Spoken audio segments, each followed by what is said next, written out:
Waffle Mark 2 again, folks, with part 2 of episode 1. This part should be fairly short, and then I can move on to the newcomers I want to see and why. So, continuing on, I would like to see the return of Board the Platforms from Smash 64. That was a great minigame that I'm surprised hasn't returned yet. I mean, they were able to bring back the old bumper item from 64, so why not bring back this minigame? Bringing it back now especially would be a great idea, due to all the new things characters can do.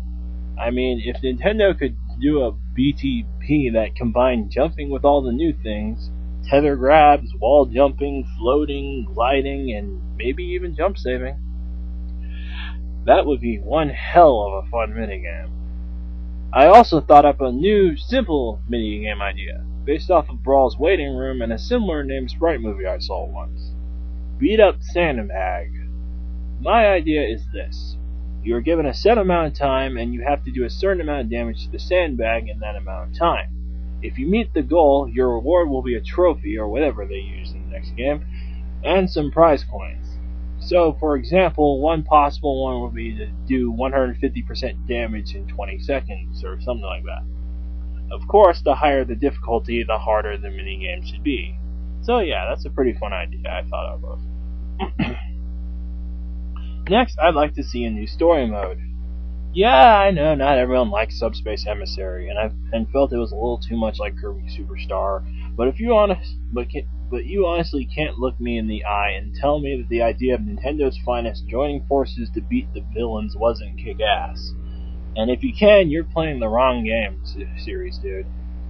Anyway, as of now, I don't have a legit story idea, and I do feel it should stick to the same hidden themes of coming of age in the previous Smash Bros. Games. If you have no idea what I'm talking about, don't worry about it right now.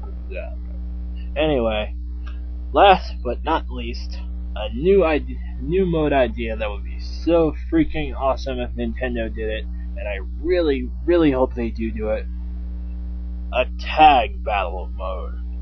Now, I know what you're thinking. You idiot! There's already a team battle mode. Why would there need to be a tag battle? It's like, and yeah, that is true. But tag battle is going to be way different from team battle. Fairly different, in fact. I got the idea from Subspace Emissary, and it goes like this. In SSE, if you play as two characters, you select one of them, and if that character is KO'd, the second guy would take his place. So, if Link was KO'd, Snake would take over, and if Snake was KO'd, Sonic, then etc. Tag battle works similar to that. If the players select 3 different characters to start with, similar to Marvel vs. Capcom or Soul Calibur. Each character would represent one stock, so if all 3 got KO'd, then the other player wins. So if it's a one-on-one match, you can have a team like Mario, Meta Knight, and Olimar versus a team of Bowser, Snake, and Marth. It could be a fairly deep play style with almost infinite possibilities and combinations. I mean, you can have an opponent think they have the upper hand, and then all of a sudden you pull out a counterpick character behind your starting one. Logically, there should be a tag button, and I was thinking about it for a while. I decided that a tag button that would work if they used the GameCube controller, which I kinda doubt, would be the C-Stick. Now, I know a lot of people like using C-Stick for specials, but if you notice, in almost every single mode, they use the C-Stick for a different function.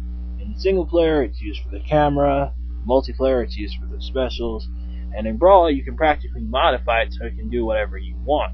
That's how we got wave bouncing, because you can turn the C-Stick into a B, and yeah, all that stuff. So, for my idea, if they do have tag battle mode, and it does use the GameCube controller, although like I said, I doubt it, my idea would be that the C-Stick would be the tag switch button. And with tag switch, like your character would get switched out with the other guy. It allows you to switch out. But just like with Pokemon Trainer, they keep the same amount of damage that you have. You know, so that it doesn't become broken. Like, you get someone up to like 100 something damage, and then all of a sudden they use the tag, and now they're back down to 0. Nah, it's not going to work like that. So it forces the players to think ahead also at the same time. So yeah, that's my ideas for now. And this idea could have potential if Nintendo does do it, because it seems like the next logical step for Smash Brothers. A tag game. So this is the end of episode 1, and next time I will be discussing characters that I want to see in the game of Smash 4, because everyone does anyway. So, until then, this is FM2 out.